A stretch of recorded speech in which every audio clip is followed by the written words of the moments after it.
Picture this: a manufacturer on the brink. Their deadlines missed, morale has bottomed out. The kind of place where everyone knows something has to change, but no one knows how. Then a guy walks in, not with buzzwords or binders, but with a deep understanding of systems and people. He listens, he challenges, he guides. And within weeks, what felt impossible is now unstoppable. Hello, and welcome back to the Manufacturing Culture Podcast. I'm your host, Jim Mayer. And if you're new here, this show is all about people, the stories behind the titles, the journeys that shape the leaders. Because in manufacturing, culture isn't a bonus, it's the engine. Before we dive into today's episode, a quick couple of things. First, have you heard about our new tour, Lead the Change? We're bringing leadership workshops, live podcast tapings, and real community building to cities all across the country. If you're tired of waiting for change and ready to build it, come join us. Do you want us to visit your town? Head to themfgconnector.com and let's make that happen. While you're there, you can catch up on past episodes of this show, grab free downloadable resources, and see what's coming next. And don't forget, we're all over social media, LinkedIn, Facebook, Instagram, and TikTok. Give us a follow and join the conversation. And hey, if you like this show, because if you're listening, you like this show, you're going to love our other series. The first one is Work But Make It Human, where we take traditional leadership concepts, challenge the way that it's always been done, and turn them into human-centric skills that actually work in today's workplace.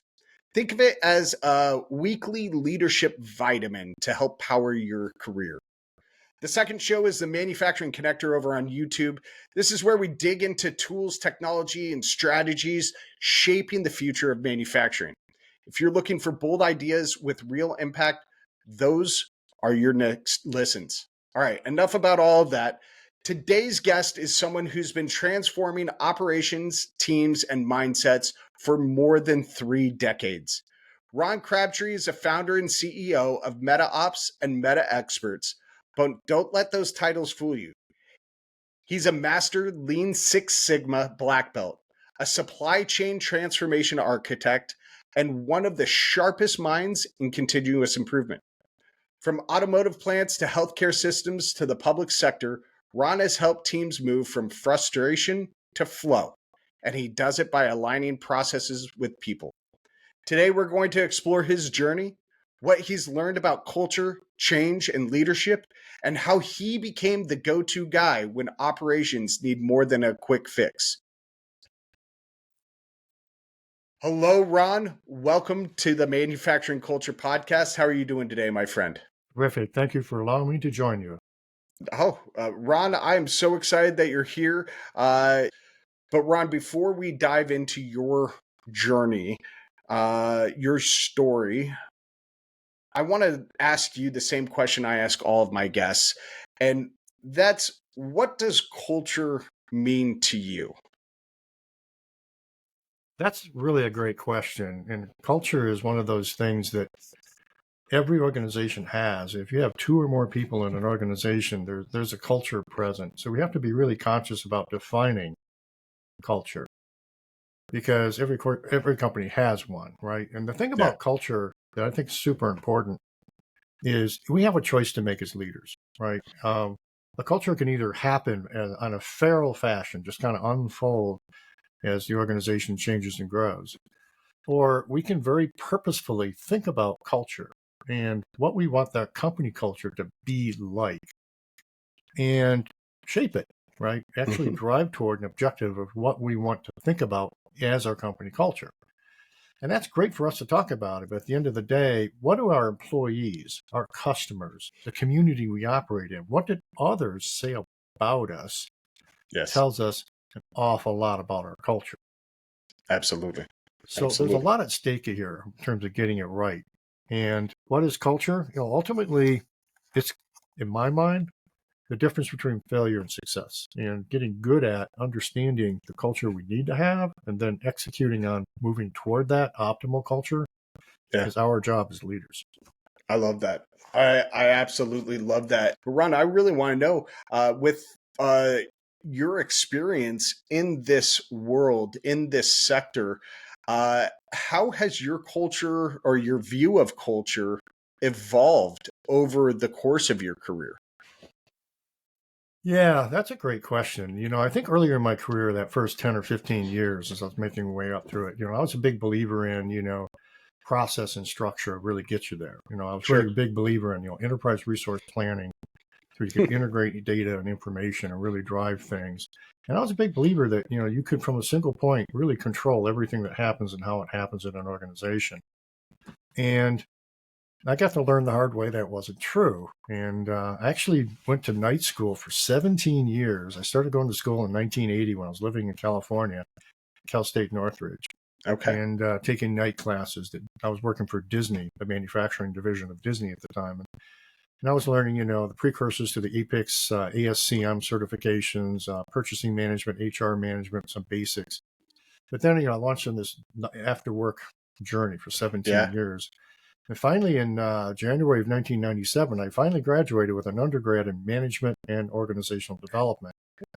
And ever since then, I've been a really keen student of, what does it take to actually make something happen in organizations from a culture, from a psychology perspective.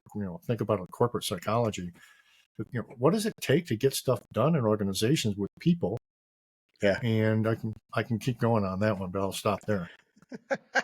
Well, so that's awesome, and I think that leads into my second common question that I ask all of my guests.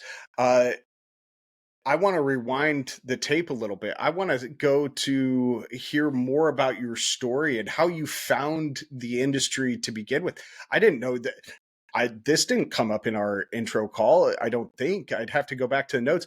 I didn't know you worked for the manufacturing division of Disney. So, Ron, take us back through your career and how did we end up talking today? How did you create Meta Experts and Meta? How did this all come about?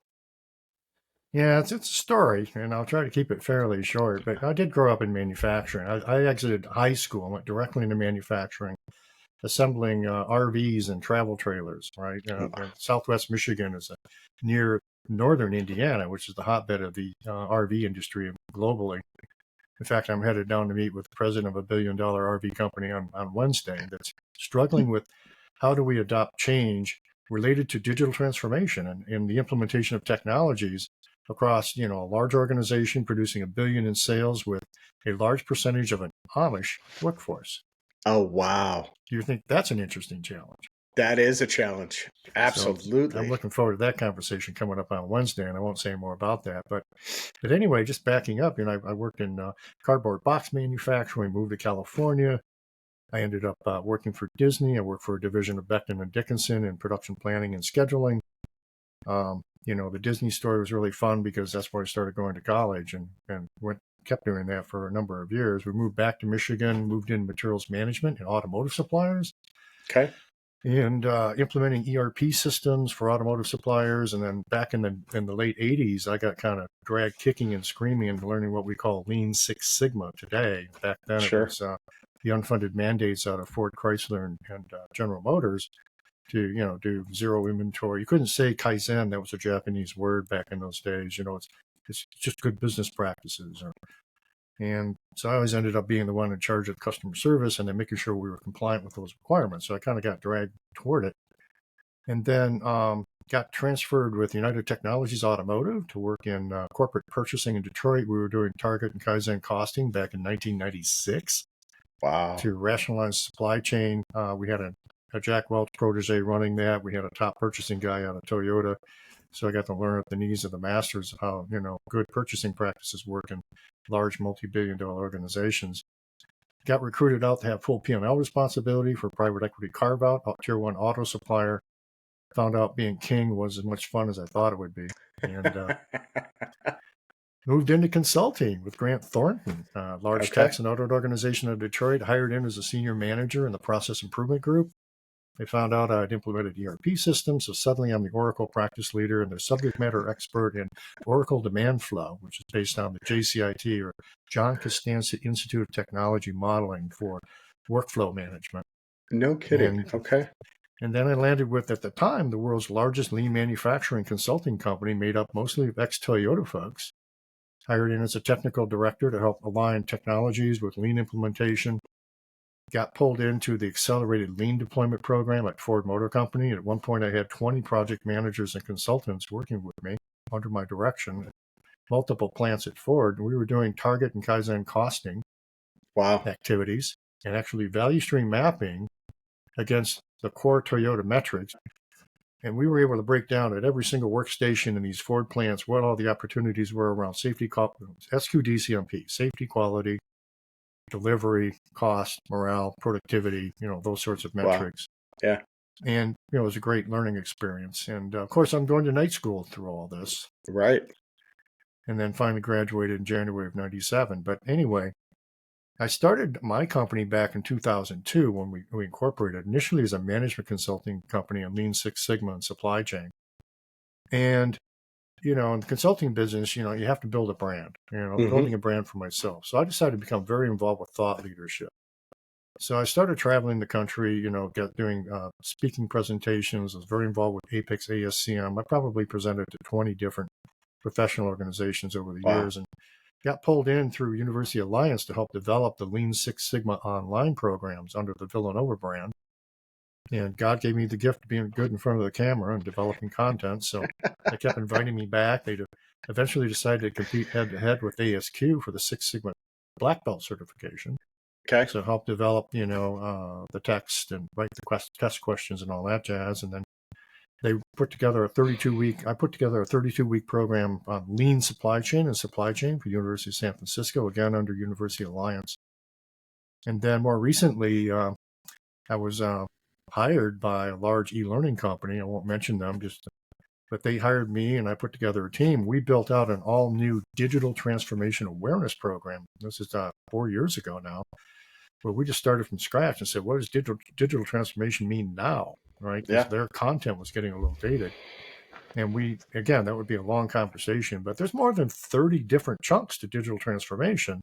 Wow. AI is just one, and everybody's talking about AI as, big, solves all of our problems. Well, I'm sorry, it's just a tiny piece of the slice. And it's death by 1,000 cuts, and we could go off on that one for a while. But anyway, we helped them revamp and update all their stuff, and today they're Gartner Magic Quadrant for digital transformation awareness training globally. So we had a little hand in that. And I've developed, change management training and done a ton of delivery around change management in association with lean transformations and adoptions of technologies. Helped write 5 books along the way. My book, Driving Operational Excellence, is available on Amazon.com. It's an anthology. I had 24 of the smartest people I know come bring their best stuff. Wow. And developed a program I call it the Top Facilitator Program. It's a 2-day development program to address this issue that people who lead change typically don't have the full set of skills required to be successful. There's, the technical stuff, there's the cultural and organizational stuff, and then there's the personal skills required to be super effective in front of people, with people, to lead them through difficult conversations to make change happen.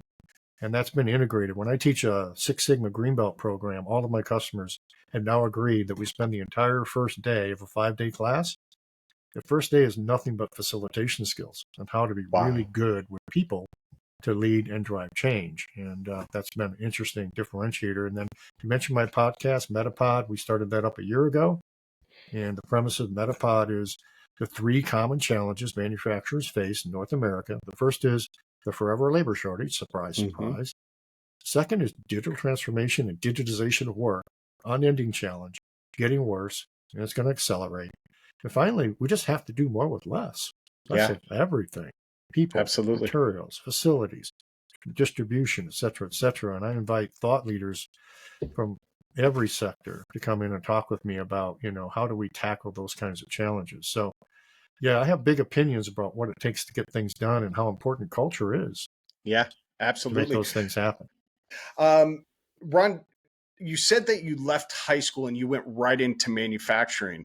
Is that the pathway growing up that you saw yourself going? Is this something you always knew that manufacturing was going to be part of your life? I didn't give it a whole lot of thought back in those days because I was in the process of, my wife and I got married when she had been 18 for 2 whole weeks, and I had barely been turned 19. So at that time, my mindset was, I got a family to take care of, Yeah. and my family didn't have the wherewithal to send me off to college. They're very blue collar, Yeah. growing up, albeit my parents were very entrepreneurial. My dad was a builder, and they were in the real estate business too. So when I Sure. was 19, I had a real estate license. And Wow. that didn't go real well. People just didn't take me very seriously. But anyway, no, I really, was fascinated with what, converting. I've always liked working with my hands. So working in the factory was natural because I grew up working in building, putting up houses and stuff. Yeah. So it's kind of really easy for me. And I had learned a ton, and by the time I was 16, I could drive a well, hook up the plumbing, hook up the wiring, and start putting water in the house in 4 hours. Yeah. So what 16-year-old that can do that, right? So that's kind of how I was hammered out, very much like a farm kid. Yeah. And so I just really naturally went to it. And then, I was very fortunate to break into doing production scheduling work. Golly, how old was I? 21. Wow. And they moved me around this box manufacturing facility. I ran every single machine. I ended up being a lead man and training others. And then they had an opening to do the scheduling for the whole plant in the office. So I made the move into the office and started working in production scheduling. And Got back it. in those days, there were no spreadsheets. There was not. You used a 10-key calculator. You had slips Yeah. of paper with all the orders, and you had to literally sit around on a 10-key and figure all that stuff out for Wow. corrugated paper manufacturing. But anyway, I kind of got bitten by the bug. I was good at it, and I really got what it took to run the business. So it just naturally moved me into materials management. That's what I did at Disney. I hired in as a production scheduler Got it. in the department that makes the plastic figures, the vehicles, the track, and all the things that go into Disney properties. And then they got me pulled in as part of the team we were doing program evaluation review technique on computers in 1979. Wow. This is, probably haven't heard of PERT before, but basically you're calculating 3 critical paths across a complex network of interrelated activities with start to finish relationships of different kinds and dependencies. So we would sit around all day and type all that up. They would key punch it all into a flat file. They would squirt it by modem to Philadelphia from California. A Wow. Cray supercomputer would crank the algorithms, squirt the data back overnight, dump out the green bars and the Gantt charts, and then you sit around all day marking them up, and then second shift would key in the changes. So every change you made took a 24-hour cycle to actually see the result in the Wow. output. And that was bleeding edge in those days. Wow. That's amazing. So anyway, I got bitten by that kind of bug. Yeah, I can see why. Absolutely. Every career has those moments that change the game. What are some of the defining moments, good or bad, that you've had over the course of yours? We talk about culture and that, and I just got to remember back to one of my great mentors was a senior materials management guy for Tier 1 suppliers. His name was Gary Buckley. He's since passed away, which was a sad day. Well, I was interviewing for a job under him and his organization at this automotive supplier, and he did this technique of interviewing on me. He said, "You know what?" And he wrote down on a piece of paper 5 things: teamwork, productivity, quality, responsiveness, and then safety. Right. Okay. So I sat there and I looked at this, and I'm hiring him for materials management job. So I kind of answered the question, thinking what he'd want to hear. Right. Mm-hmm. Well, I didn't pick safety first. And he proceeded to chew my butt out pretty thoroughly for about 5 minutes straight. Wow. About how in the blankety blank could you consider even working in a manufacturing organization and not have safety be number one. Wow. I thought I'd blown the interview, but lucky for me, he ended up hiring me anyway. And Gary was a great mentor. So that was really an important step of recognizing that, if it can't be safe, nothing else really matters. Yeah. right? So we talk about empowerment and all these other things, but if you can't create safety physically, that's a non-starter. And I would argue that if you can't create emotional safety, Yes. it's also a non-starter, because people withdraw, they're not going to share, they're not going to engage, et cetera, et cetera. And, the number one reason digital transformation fails is people are scared to death of it, right? Yep. They don't Absolutely. understand. They're afraid it's going to take their da, da, da, da, da. So it goes right down the list. So you said something really important earlier. They've got to be the originators of the change. Now, can we expect a factory worker to understand how AI works? No. Can we have a factory worker understand how they can leverage it to make them perform better than somebody without it? That's got a chance. Yep. Absolutely. Absolutely. And I love that. And while we're on that topic, um, what have the experiences that you've had in so many different industries, so many different companies that you've helped lead transformations through, what have those experiences taught you about the human side of change? So I think the human elements and what we need to do to deal with those are relatively evergreen. Like technology is moving super fast, boom, boom, boom, boom, boom, boom, boom. And to be really good at and understand it all isn't something I'm even tempted to try to keep up with, right? I got smart people I can get involved to help me understand that. But when it comes to people and the human side of it, go back to good business process management, people, process, technology, BPM, right? That's been out there for a long time. Michael Hammer many years ago, the soft stuff drives the hard stuff, et cetera, et cetera. Well, the word people is first for a reason. I'm a real big believer that if we haven't really carefully thought through the people element and how they're going to interact with what it is we need to do and their understanding of it and their capability to follow along, that's really going to be a problem. Sure. So I don't know if I'm answering your question, but I think the people part is like core, and where we lose sight of that, get caught on the silver bullet cure of technology or this new product line or entering a new market. That's all good stuff. We need to do it. Mm-hmm. But if we fail to connect the right people at the right times, we're not going to be successful. In fact, I actually have a formula for driving sustainable change. If you've got a few minutes, I could share that. Go for it. So there's a simple formula. Some smart guy, this is years ago, like 20 plus years ago. I have this really smart guy in my office, and he said, yeah, here's what you do. You got a real simple formula. It's D times B times S, and you multiply that to come up with a sustainable change factor. Oh. So let's just start with, why would people want to do this? All right, so you start with the D, as in discomfort. How unhappy are people with the current state, and how interested are they in something different? And we have to put a percentage factor to that, right? The second piece is the vision. How clearly articulated is the vision of what it's going to look like when we're done, right? Mm-hmm. So we know how we are today. We're going to look like this over there. Yep. And exactly what is that vision? Mm. And do we have the skills? Again, on a scale between 1% and 100%. So if everybody knows exactly how to do what they're going to need to do, we can give it a high number. Yep. Here's the magic. You multiply those three numbers times each other. And that's a really good exercise, and it forces us to be very open-eyed and thinking about what it's going to take to be successful. But then the real magic comes on the back end of, okay, what did we learn? Yep. Absolutely. And then that drives you to, okay, to be successful, what do we have to change and do differently as a leadership team, and then properly cascade this into the organization to be successful?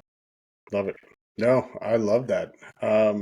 I think that's a super powerful way to calculate it in a very visual manner for an industry that is so data driven and has a hard time conceptualizing things like culture, employee engagement, and change, because there isn't necessarily a quantifiable data driven metric that they can look at. But you just gave them one, right?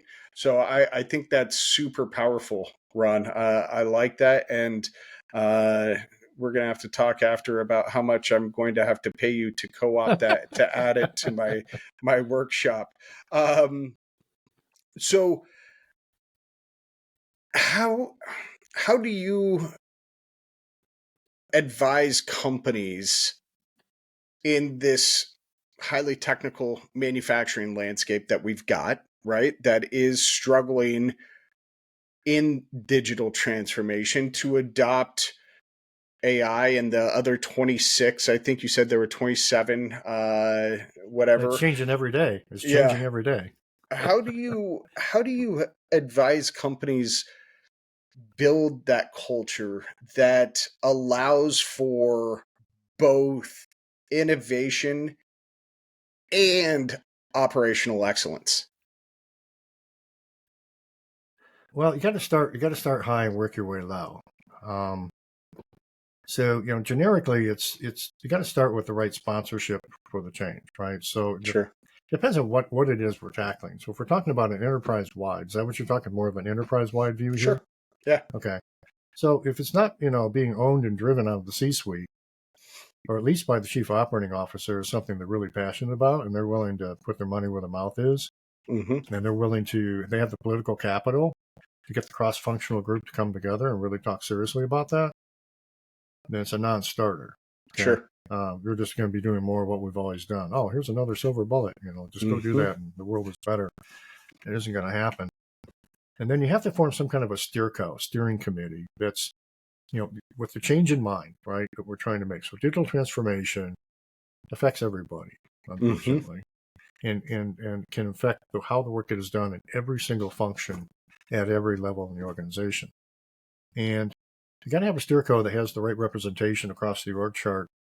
And if you have a union environment, guess who I want on the steer code? Mm. The union stewards. And I've Yes. had success with that in Okay. organizations that had a terrible record of adopting going digital, Yeah. terrible track record. 6 months later, piece of cake. Okay, it can be done, but we couldn't do it without the actual union stewards participating as part of the steer code, along with the leaders of the organization. It was very risky, at least they thought it was, but it paid huge dividends. And then we have to really sit down and get clear about our goals. What is it we're trying to accomplish? And if what we're doing for digital transformation isn't specifically and clearly aligned with improving what it is we're trying to accomplish, growth, cost out, quality improvement, less lead time, blah, blah, blah, blah, blah. If we cannot really clearly connect it, why are we talking about this? Yeah. Okay. So it's got to tie back to strategy, make sure we're really clear about that. And then you got to really spell out the attributes of performance and the culture required to be Sure. successful. And then you got to break that down into really the elements, right? So digital transformation is really death by 1,000 cuts. Mm-hmm. There's never a silver bullet cure like the good old ERP solution. It Right. doesn't exist. So you have to pick your spots. And one of the things I advocate for is if you're going to apply, a form of digital transformation, AI, whatever it may be, is you got to get down to the process level. And you have to talk about what can we do in 90 days' time that would actually provide the measured benefit of speed, quality, or cost, basic three that we need to drive in manufacturing. And if you can't get to a tangible result, why are we even attempting it? Yeah. Okay. Then you go back to the steer code and say, okay, let's figure out who are the people that are involved with this. You got to do a little bit of a RACI chart, responsible, accountable, consulted, informed, right? That kind of analysis. And then we got to start bringing in those people and help them understand. Well, people will not accept a solution they don't understand. Mm-hmm. Give them an opportunity to understand and allow them to give inputs to how we're going to do it and what they're looking for the outcome. This is where it gets pretty messy. But if you think about the technique of Kaizen, and in theory, in a Kaizen activity, you're pulling in the team members, the suppliers to the process, the customers of the process, the people that do the work. And I always like to pull in IT. Yeah. If I can.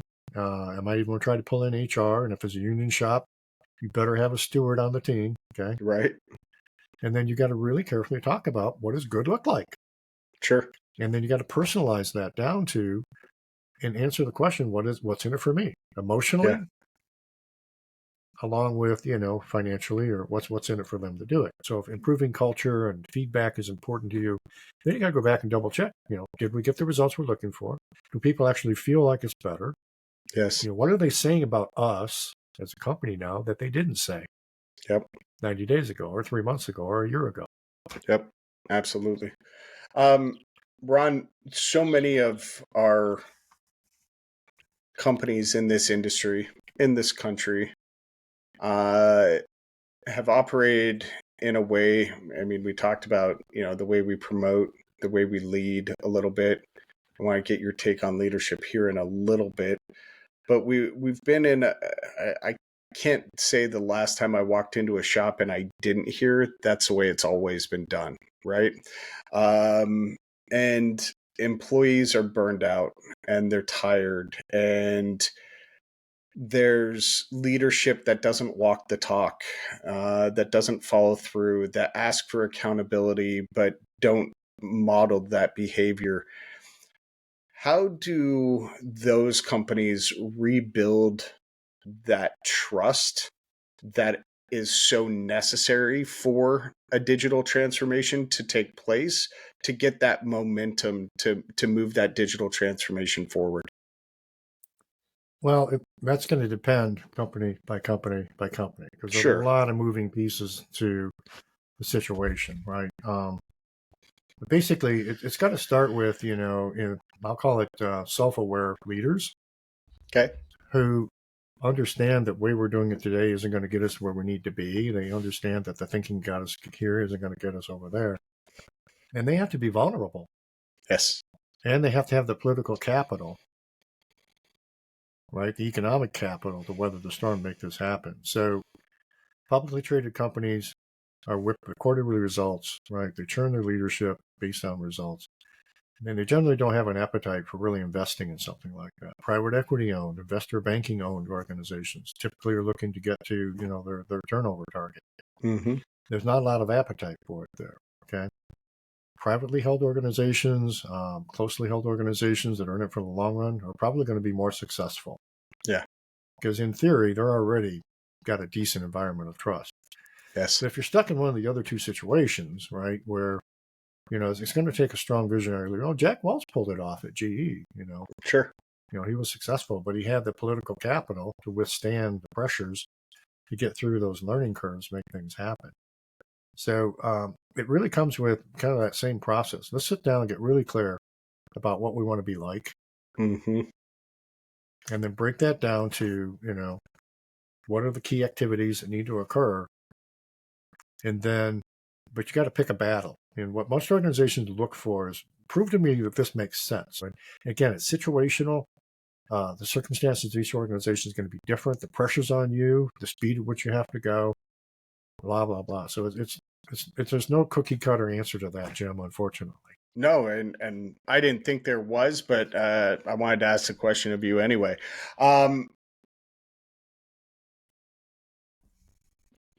are so many things that I want to touch on, but I want to talk to you before we start to kind of wrap up. I've got 3 questions in my head Okay. that I want to touch on before we say goodbye.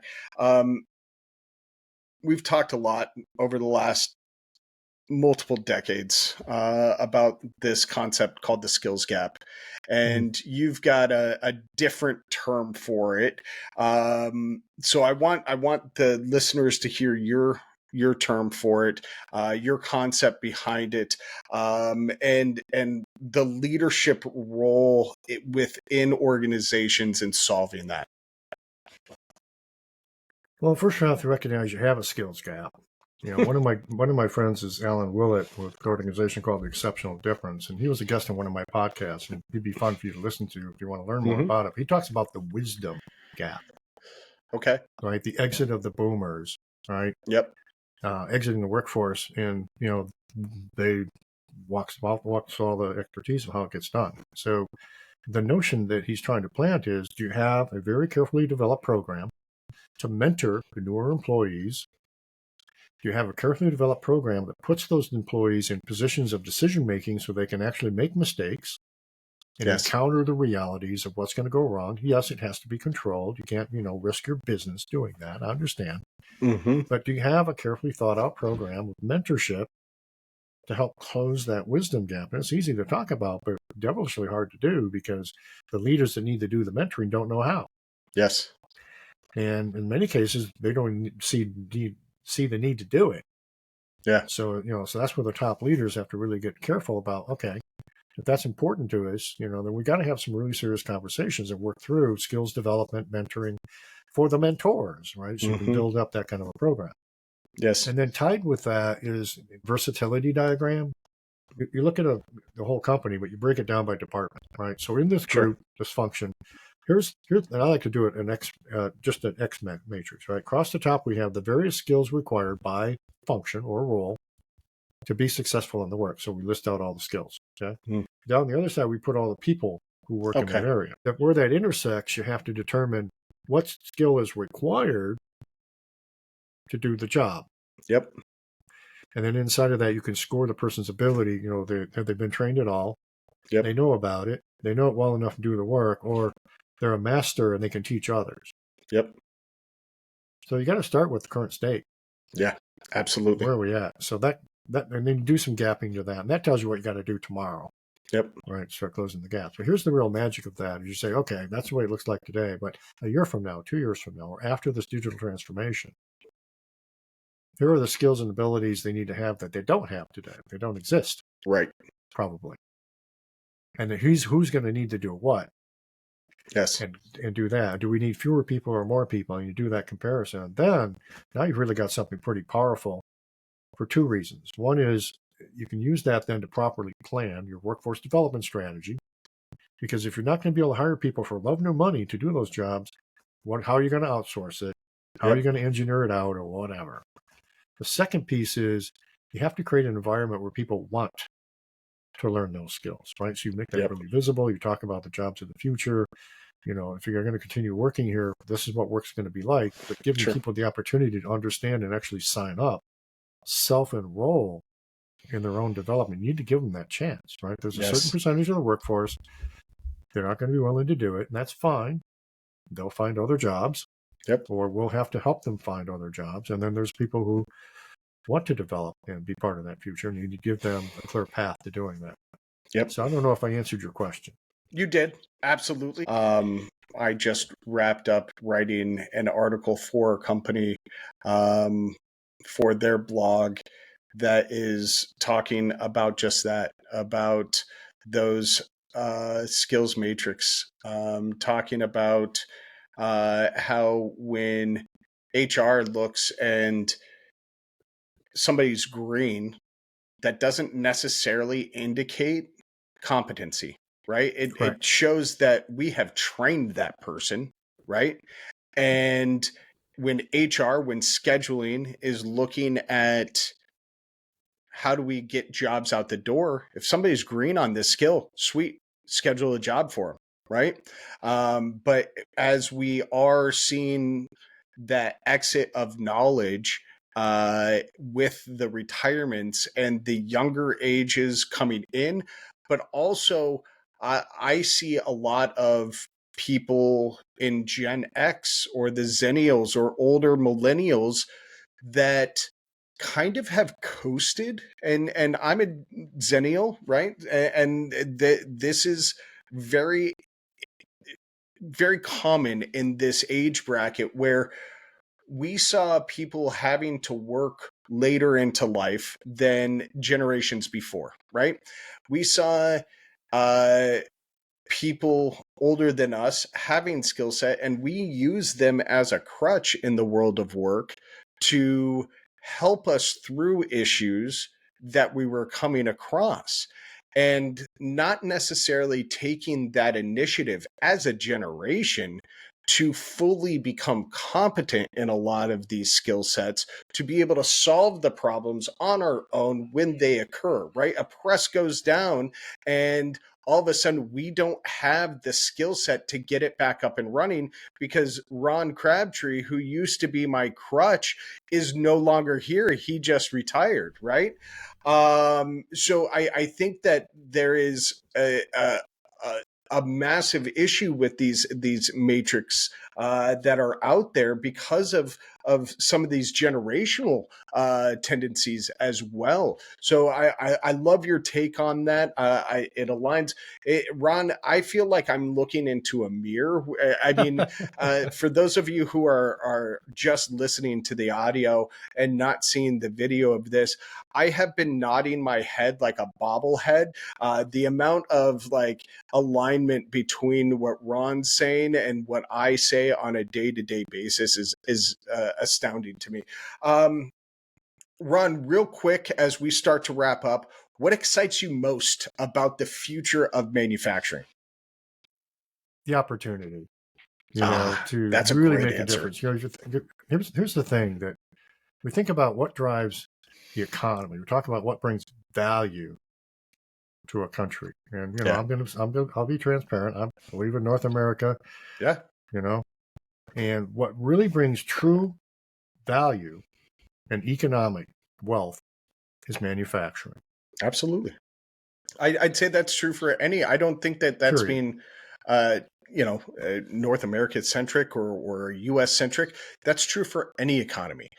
Any economy is built on the backs of skilled trades, and Correct. predominantly, unless you're having a housing boom, which the U.S. continually has, but it's predominantly going to be manufacturing. That is where your middle class exists, and so whether it's U.S. or Canada or Mexico or Ireland or Italy or any of these other countries, Japan, manufacturing builds that middle class, right? And that's where economic prosperity comes from, is when you have a thriving middle class, right? And so I love that answer. That could be, you've had a lot of great quotes. That could be your quote of the episode, Ron, is opportunity. I'm going to answer the It's a question, massive and opportunity, because if we get it right, because we're going to have to embrace digital transformation, we're going to have to leverage automation, because we have no choice. yes, We don't have the people. We're not going to have them unless immigration policy changes or all the women in the country decide to start having a lot more babies, which right, isn't going to happen. I don't see it happening. Let's just say that. So we've got to do that, and we have to become more productive, yeah, right?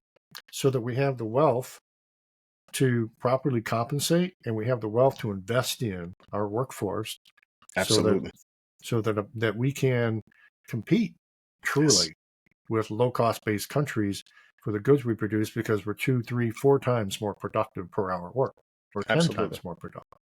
yep. So that's the huge opportunity. Let's get it right. Yeah, absolutely. Without a doubt. Ron, last question. In the context of our conversation, is there something I didn't ask you that you want to share with the audience? No, I just think that just at the end of the day, it's a very personal decision we make as leaders in the organization, how seriously we're going to take the culture, right? And it Mm, really comes back to us as an individual. Now, we're willing to personally exhibit and behave in a manner that's congruent with the desired culture, yeah, or not, right? We have to make a personal decision. Are we willing to be vulnerable? Are we willing to change ourselves? Are we willing to be challenged? Take that 360 review to heart. I have to bite my tongue, and I do that. I have a team, and we meet several times a week, and one of the things I struggle with is making sure, particularly the offshore team, right? They're not really good at pushing back at the boss. I sure. have to work really hard. I'll be honest. I have to work really hard at biting my tongue and relaxing, giving people an open environment to come back and say, "Wait, boss, I didn't understand what you really asked for," or "I think you said this, but that doesn't make sense." So a lot of times, Yeah, particularly with Asian cultures, you say, "I want this," and say, "Okay, boss," and away we go. And then later you're gobsmacked because, "Oh, you did what I told you to," right? So, I've had to work really hard to just giving, my own team a chance to come back to me and reflect back and make sure what I said actually made sense. yeah, A, and then B, they understood what I intended. And that's for me personally, but every leader has got to do that, and they have to sign up for their slice of the pie, that if you want a better or a different culture, it's a very personal thing. yeah, absolutely. Ron, ladies and gentlemen, folks listening, this was a wild ride today. Again, my neck hurts from nodding so hard.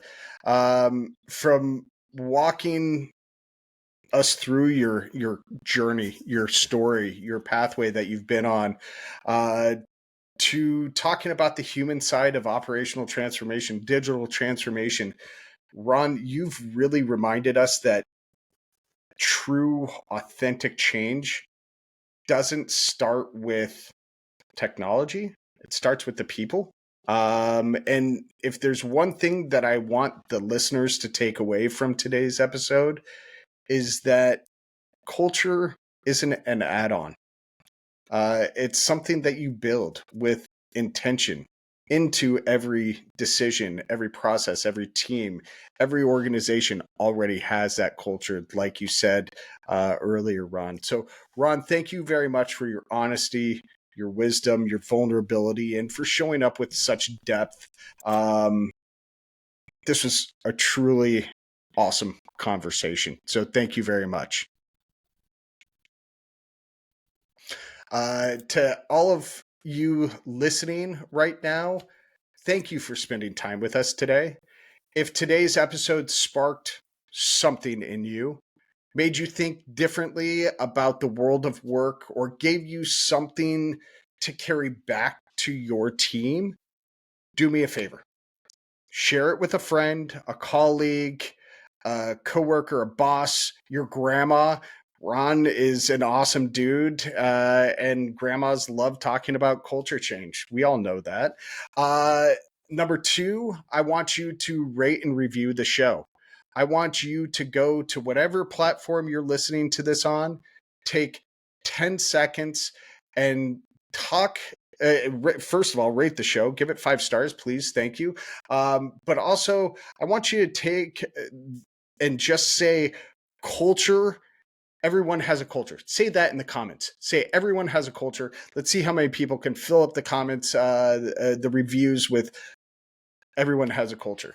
Third thing I want you to do is make sure you're following the show so you never miss an episode. When you rate, when you review, when you share, when you follow, all of those things add to this wacky algorithm that's out there in the podcast world that makes us then more visible to other people. So more people find this, so I can afford to continue to do this. I don't make any money from this, but what I get out of it is the more people who listen, the more people who reach out to me and say, hey, I've heard you on this show talking about culture change with Ron Crabtree. That was such an awesome episode.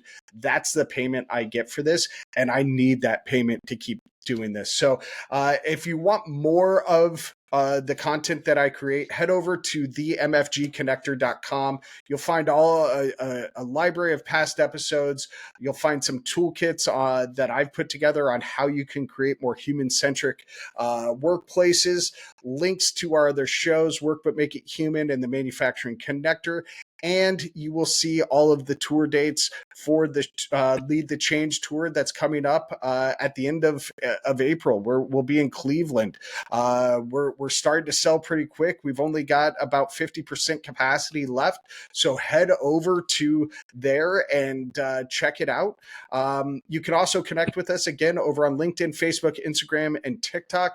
We're really trying to build a community where people talk about shaping the community and the culture of this industry from the inside out. So that's it for now, folks. We've got more incredible guests coming down the pipeline. We've got some great conversations lined up. But until then, keep leading, keep building, and as always, make it human. Thank you.